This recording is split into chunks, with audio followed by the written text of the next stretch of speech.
mbere byari byashize n'inyanja yari itakiriho mbona ururembo rwera Yerusalemu nshya rumanuka ruva mu ijuru ku Mana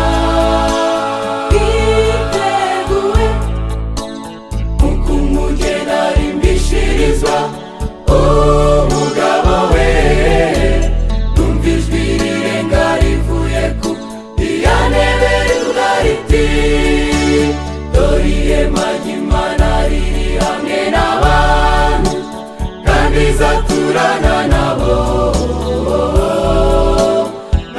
bazaba abantu bayo izahanagura amarira yose ku maso kandi urupfu ntiruzabaho ukundi kandi umuboro ntuzabaho ukundi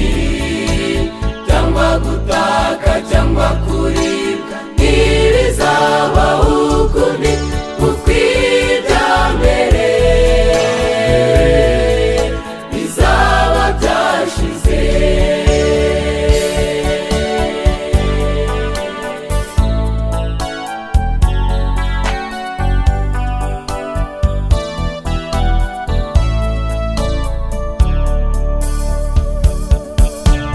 yicaye kuri ya ntebe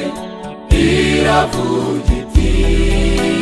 dore byose ndabihindura bishya kandi iti andika